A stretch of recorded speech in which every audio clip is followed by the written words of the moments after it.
Welcome to मूल निवासी दर्पण।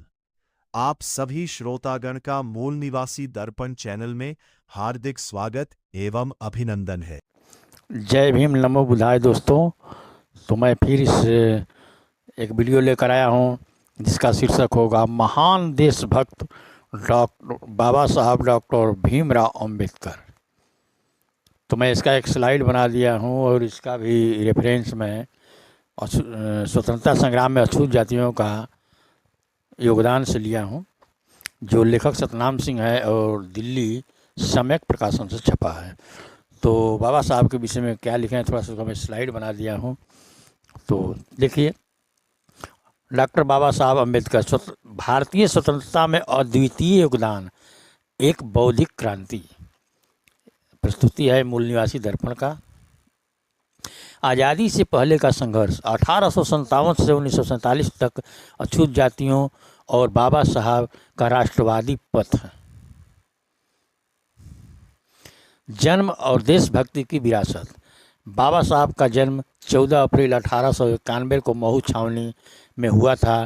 पिताजी राम जी सकपाल सेना में अधिकारी थे। छावनी के अनुशासित और देशभक्तिपूर्ण माहौल में परवरिश हुआ।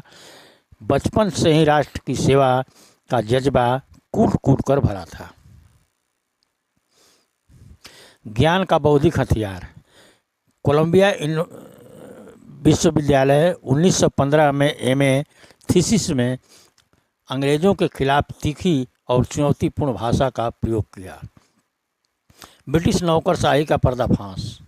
1924 की पीएचडी थीसिस में ब्रिटिश नौकरशाही के षड्यंत्रों और भ्रष्टाचार की निंदा की। ईस्ट इंडिया कंपनी का सच।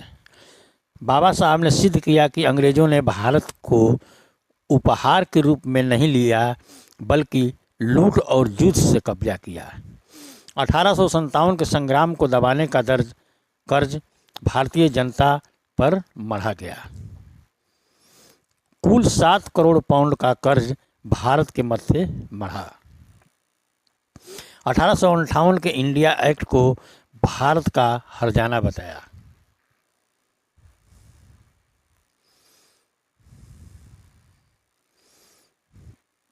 The problem of the rupees.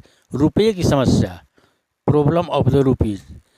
यह वही क्रांतिकारी थीसिस थी जिसने ब्रिटिश अर्थशास्त्रियों को हिला दिया। प्रोफेसर जे लास्की ने कहा, डॉक्टर अंबेडकर की रिसर्च एक क्रांतिकारी की बू आती है। बाबा साहब जो अपना थीसिस लिखे थे वो रुपये की समस्या पर लिखे थे। ब्रिटिश धन का अनुचित प्रवाह, प्रशासनिक व्यय, शिक्षा एवं कृषि पर, उद्योग विकास। बाबा साहब ने तथ्यों के साथ सिद्ध किया कि ब्रिटिश सरकार पूरा पैसा शिक्षा की बजाय नौकरशाही पर खर्च कर रही है। आर्थिक स्वतंत्रता की नींव।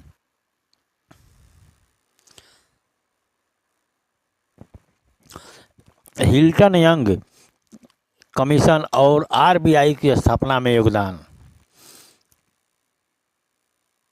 Hilton young commission 1925। ब्रिटिश सरकार ने जब मुद्रा की समस्या पर कमीशन भेजा तो प्रत्येक सदस्य के हाथ में बाबा साहब की थीसिस थी। बाबा साहब ने कमीशन के सामने कड़ा ज्ञापन दिया। उनकी 35 पृष्ठों की बहस ने भारतीय मुद्रा नीति को बदल दिया। यही बहस भविष्य में भारतीय रिजर्व बैंक की नींव डाली। मतलब बाबा साहब के थीसिस पर भारतीय रिजर्व बैंक की स्थापना हुई। संस्थाओं के नाम से देशभक्ति। बहिष्कृत भारत स्वतंत्र आंदोलन के दौरान जनता को जागरूक करने वाला प्रखर समाचार पत्र। भारत भूषण प्रेस, स्वयं की प्रेस का नाम भी देश के गौरव भारत भूषण पर रखा गया। बहिष्कृत हितकारिणी देश के वंचितों को मुख्य धारा में लाकर राष्ट्र निर्माण का कार्य। क्रिप्स योजना की कठोर आलोचना। 1942 की क्रिप्स योजना को बाबा साहब ने खतरनाक बताया क्योंकि यह राजाओं को सत्ता सौंपने की साजिश थी। फेडरेशन वर्सेस फ्रीडम पुस्तक लिखी। बाबा साहब ने एक पुस्तक लिखी, फेडरेशन वर्सेस फ्रीडम। राजाओं और अंग्रेजों की मिली भगत का पर्दाफाश किया। इसमें कहा कि इससे देश कभी पूर्ण आज़ाद नहीं हो पाएगा।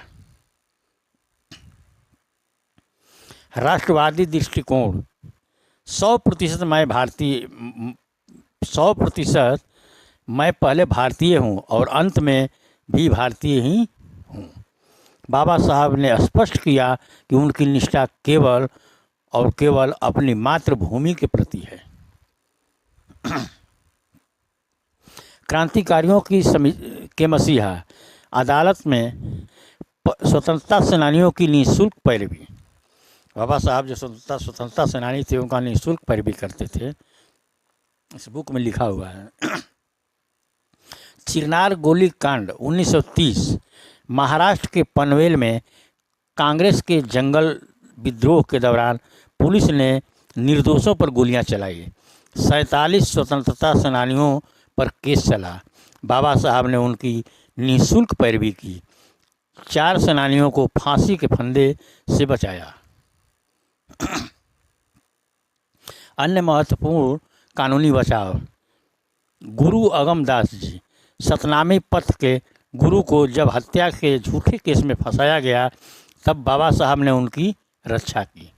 वंचित सेनानी, अछूत जातियों के कुछ सेनानियों का केस लड़ा जो ब्रिटिश सत्ता को चुनौती दे रहे थे। फूट डालो और राज करो का विरोध। 21 जनवरी 1930 को लंदन शिवतरकर जी को लिखे पत्र में उन्होंने अंग्रेज़ों की नीति का विरोध किया। हिंदू मुसलमान नफरत को अंग्रेज़ों की सत्ता का आधार बताया। स्वराज की नींव डालने के लिए एकता को अनिवार्य कहा। ब्रिटिश शासकों की चालों से जनता को आगाह किया। गोलमेज सम्मेलन 1930-32। भारत की पूर्ण स्वतंत्रता के लिए मैंने 1930 में राउंड टेबल कॉन्फ्रेंस में आवाज़ उठाई थी। मुझे भारत की आज़ादी से पहले आज़ादी सबसे ज़्यादा प्यारी है। डॉक्टर अंबेडकर। राष्ट्र के प्रति अटूट निष्ठा। सरदार पटेल और कांग्रेस के साथ संबंधों का सत्य। सरदार पटेल को पत्र 1946 में लिखे थे बाबा साहब। देश व्यक्तियों से महान है। देशभक्त कहलाने के लिए कांग्रेसी होना जरूरी नहीं है। कहा, मैं कांग्रेसी नहीं हूँ पर एक सच्चा देशभक्त हूँ। देश की रक्षा के लिए सब कुछ त्यागने को तैयार रहे। अंबेडकर की देशभक्ति दलगत राजनीति से ऊपर थी, मतलब कोई पार्टी से ऊपर थी। अखंड भारत का स्वप्न। मुस्लिम लीग को चेतावनी। कहा कि एक दिन मुस्लिम महसूस करेंगे कि अखंड भारत ही सबके हित में है। बाबा साहब ने ये बात पहले कह दी है।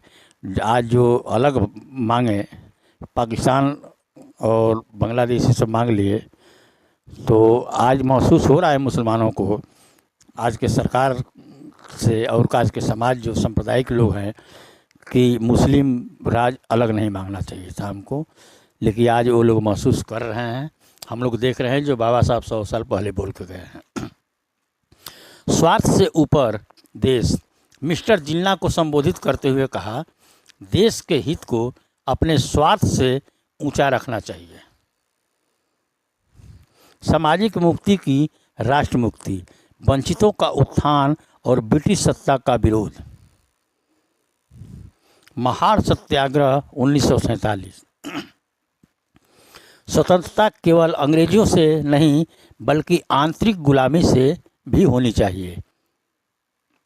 चौदार तालाब का ऐतिहासिक आंदोलन। अछूतों को मानवाधिकार और स्वाभिमान दिलाया। समग्र भारत की एकता के लिए जाति व्यवस्था का अंत जरूरी बताया।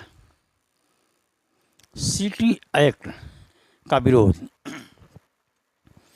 जो अंग्रेज़ों से कहकर यहाँ के लोग, सामंती लोग, दलित पिछड़ों पर जो सिटी एक्ट लगवाए थे, उसका बाबा साहब ने विरोध किया। अंग्रेज़ों ने कई दलित जातियों को अपराधी जातियों यानी क्रिमिनल ट्राइब के रूप में कैद कर रखा था। बाबा साहब ने इस काले कानून के खिलाफ आंदोलन चलाया। समता सैनिक दल 1942 के माध्यम से संघर्ष किया। यह आंदोलन देश की आज़ादी तक निरंतर चलता रहा। सुभाष चंद्र बोस और सहयोग, दीनानाथ से मित्रता। सुभाष चंद्र बोस के प्रमुख सहयोगी दीनानाथ बाबा साहब के गहरे मित्र थे। गरम दल का समर्थन, यदि कांग्रेस के युवा और गरम फूट फेडरेशन का विरोध करते हैं तो बाबा साहब उनके साथ हैं। आज़ाद हिंद फौज, रंगून यात्रा के दौरान आज़ाद हिंद के नेताओं से गुप्त और महत्वपूर्ण भेंट।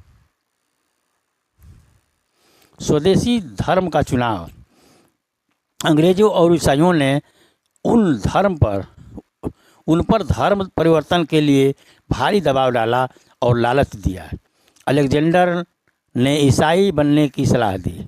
बाबा साहब ने कहा, मैं भारत की मिट्टी में उपजे धर्म को ही अपनाऊंगा। विदेशी धर्म ठुकरा कर देश के सांस्कृतिक हितों की रक्षा की।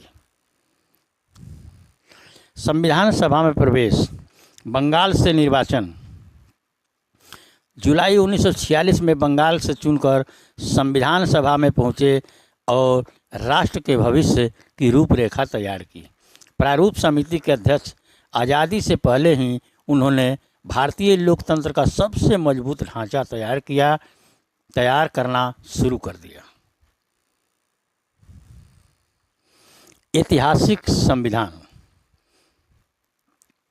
बाबा साहब ने अपनी कलम से करोड़ों लोगों के जीवन को नई दिशा दी।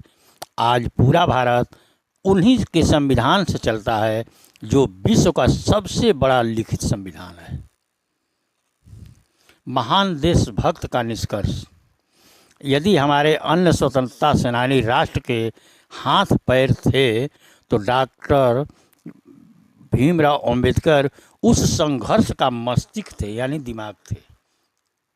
बिना वैचारिक क्रांति के कोई भी जंग नहीं जीती जा सकती। बाबा साहब ने तलवार की जगह तर्क और कलम को हथियार बनाया। तो कोटि कोटि नमन भारत रत्न डॉक्टर भीमराव अंबेडकर जी को, आधुनिक भारत के निर्माता और करोड़ों पीड़ितों के मसीहा। धन्यवाद। प्रश्न एवं सुझाव सादर आमंत्रित। मूल निवासी दर्पण चैनल सत्य का प्रतिबिंब राष्ट्र को समर्पित। तो दोस्तों, मैं सतनाम सिंह का जो बुक है उसमें मैं दिखा दे रहा हूँ कि,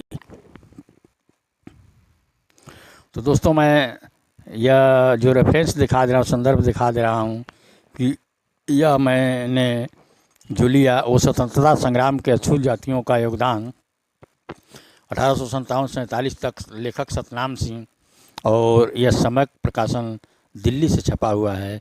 तो इसी में 9वां चैप्टर हमारे सतनाम सिंह जी, जो बाबा साहब तो अपना सब कुछ लिखे हैं, बात अलग है, उनका भी पढ़ाया जाता है, बताया जाता है, लेकिन ये भी जो रिसर्च किए हैं और रिसर्च करके शॉर्ट में बताए हैं, तो मैंने इसी पर ये वीडियो बना दिया कि ताकि आप लोग को जानकारी हो जाए। जानकारी तो बहुत लोगों को है, तो देख लीजिए, ये सब रेफरेंस है। तो मैं चाहूँगा कि इस वीडियो में इतना ही, और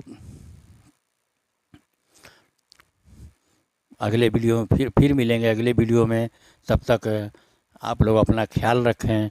जय भीम, नमो बुद्धाय, जय मूल निवासी, जय संविधान। वेलकम टू मूल निवासी दर्पण। आप सभी श्रोतागण का मूल निवासी दर्पण चैनल में हार्दिक स्वागत एवं अभिनंदन है।